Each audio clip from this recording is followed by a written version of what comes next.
pre-sentence investigation and with an agreement to non-reporting probation.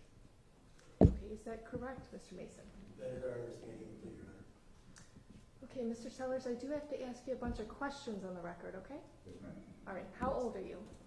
61. How far did you go in school? Attended Ohio State University. Okay, have you ever served in the military? No. Are you a U.S. citizen? Yes. Are you under the influence of any medication, drugs, or alcohol at this time? No, ma'am. Have you ever been diagnosed with schizophrenia or bipolar disorder? No, ma'am. Are you presently under any type of probation, community control, parole, or PRC? No, ma'am. Has anyone threatened or promised you anything to enter this plea besides what's been stated on the record? No, ma'am. Have you had enough time to consult with your attorney? Yes, ma'am. Are you satisfied with his representation? Yes. Do you understand the allegations contained in the indictment? Yes, ma'am. Do you understand that a plea of guilt is a complete admission of your guilt? Yes, ma'am. Do you understand upon your plea the court can proceed to sentencing? Yes, ma'am. Do you understand that you are pleading guilty to 2 misdemeanors of the first degree? They each carry the potential penalty of either probation or up to 180 days of local incarceration, as well as a fine of up to $1,000. Yes, ma'am. Do you understand this court could also impose court costs as well as a $20 per month supervision fee while on probation? Yes, ma'am. All right, I now have to explain to you your constitutional rights because you're giving up certain trial rights when you enter a guilty plea, so I need to go through each of those rights with you just to make sure you understand them. So do you understand you have the right to an attorney at no cost to you if you cannot afford one? Yes, ma'am.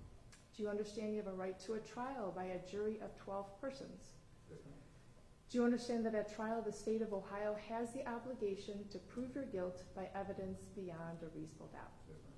Do you understand your attorney has the right to confront or cross-examine any witness that testifies against you at trial? Yes, ma'am. Do you understand you have the right to compel the attendance of witnesses at trial by the issuance of subpoenas to make sure they appear in court? Do you understand that you cannot be forced to testify against yourself at trial? Yes, ma'am. Do you understand if you elect not to testify at trial, your silence cannot be used against you in an attempt to prove your guilt? Yes, ma'am. Do you understand by pleading guilty today, you would waive those trial rights, so you would not go to trial in this case and you'd enter a plea today? Yes, ma'am. All right, let the record reflect the defendant is making a knowing, intelligent, and voluntary decision to withdraw his not guilty pleas and enter pleas of guilt. Mr. Sellers, how do you plead to count 1, which is tampering with records, a misdemeanor of the first degree? Guilty. And how do you plead to count 2, which is petty theft, a misdemeanor of the first degree? Guilty. The court accepts your guilty pleas, finds you guilty, and we could proceed with sentencing. I did go over all the sentencing guidelines with you. I know there's an agreed sentence. The court will abide by that agreement, but I will still let you speak in mitigation. On behalf of the state. Thank you, Your Honor. Your Honor, the reason why we are here is because Mr. Sellers applied for a tax abatement. And that tax abatement is eligible to any of the citizens of Warrensville Heights, including Mr. Sellers.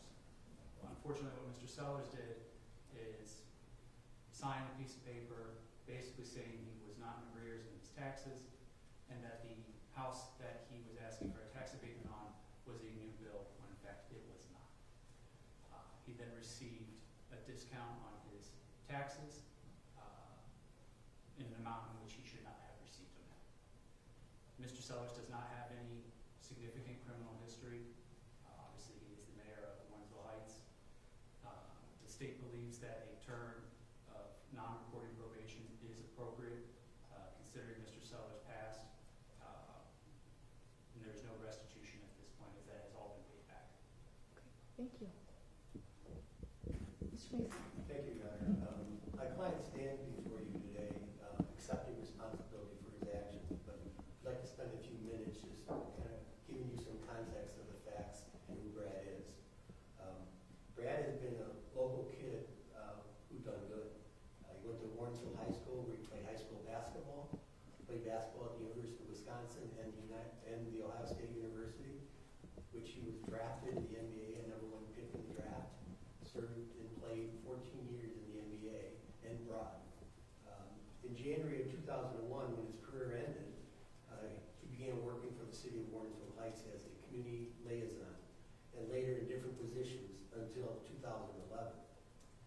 2008, Warrensville Heights created a public service housing designation to encourage law enforcement officers, firefighters, teachers, and EMTs to take advantage of the real estate tax abatement in the city. The program was called Good Neighbor Next Door. To date, the city has granted 191 of those tax abatements. In 2011, Brad was not working for the city of Warrensville Heights. He was working in Beechwood and began negotiating with the bank to purchase the home that is of issue here today. On January 1st of 2012, Brad became the elected mayor of Warrensville Heights and served as the safety director per the Warrensville Heights ordinances.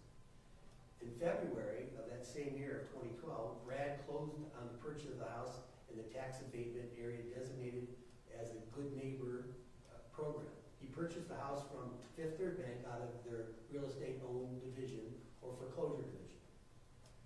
The interior of the house at the time was only roughed in, and the exterior was 75% completed. The bank at that time estimated that there was about $50,000 still in repairs to complete construction. In fact, most of the houses in that subdivision were still under construction or in foreclosure.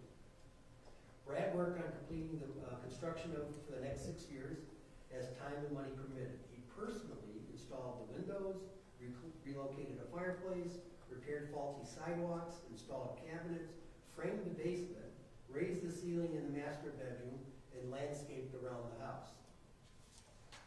On June 15th of 2018, Brad completed the construction of the house. On July 7th of 2018, Brad applied for the Warrensville Heights Good Neighbor Tax Abatement Program to the Community Development Manager. The law director reviewed the legislation that approves seller's tax abatement along with another resident's application, and it was approved by the City Council on July 17th on a 7-0 vote. At the time, no one saw that this as an issue. Not even the law director, who brought the past legislation over at that meeting to Mr. Sellers, the mayor, to sign it and acknowledge it. From July 17, 2018 through December 18, 2021, for nearly 3.5 years, no one raised any issues regarding the tax abatement until Brad decided to run for county executive. In December 2021, the tax abatement became an issue, and Brad withdrew from the candidacy from the county executive's race. Thereafter, Brad paid the abated funds back to the county in the amount of $5,892.79. The case really has resolved, as the prosecutor and I have discussed at length, is really resolved around the interpretation of when new construction in the house or the renovation of the existing structure was completed. I disagree with them, but we found a way to reach a resolution nonetheless. Brad was the first and only person to own and occupy that house. The City Council has approved the same abatement with 11 houses that the city determined to be new construction for the tax abatement purposes. Of the other 10 houses, 8 of the 10 houses took between 7 and 14 years between the time the construction started and the date the abatement was granted. So it has been our position all along that the construction was completed when it was completed, which was June 15, 2018. There was another issue that has been raised, not so much, but that Brad was ineligible for the tax abatement. He owned because he owed outstanding tax. However, we are certain that and convinced that Ohio Revised Code 3735.671 does not require the applicant for a residential tax abatement to certify that he owned, the owner was not delinquent on taxes. This is a requirement for commercial and industrial properties for tax abatement. So we've had discussion about that and don't agree. But we have found a way to resolve this today. Lastly, in Ohio, law directors are at council meetings to ensure that all the proceedings are legal and upright. In this case, Warrensville Heights Law Director's Office created the legislation that Brad signed and took advantage of for seller's tax abatement. He submitted it to the council, which means it is illegally okay. The council voted on it and passed it. And after the vote, the law director took the legislation to Mayor Sellers and the council president to have it signed. And they signed off on the legislation. clearly the law director did not see any issues with this proceeding. I raise these factors for your consideration only.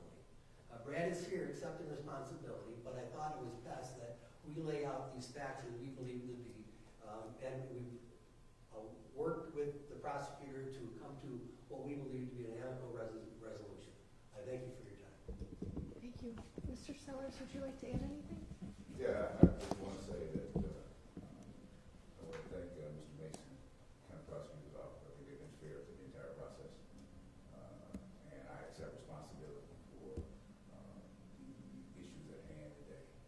As CEO of the city of North Heights, to share responsibility to make sure that everybody that is working there has done what is appropriate. If that does not happen, then obviously top of the ticket, you're the person that is coming at us. So I'm here to accept responsibility today, and I think that it is a fair resolution. Thank you. Obviously, there's an agreed sentence or agreed recommended sentence that I indicated that I would abide by. So after considering the purposes and principles of sentencing, at this time I am going to place you on a 1-year non-reporting probation.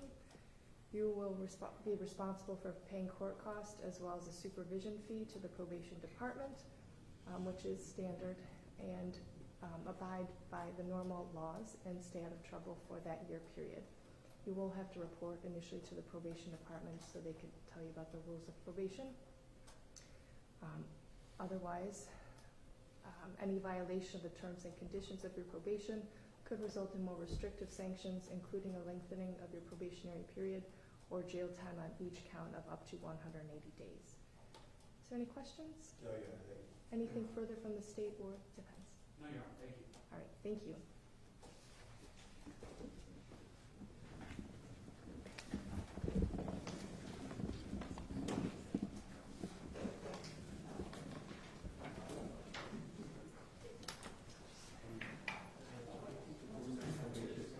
Yeah, just give me a second to do it. I just have to, it takes forever to log in, and then I just have to do it on CJ. Yep.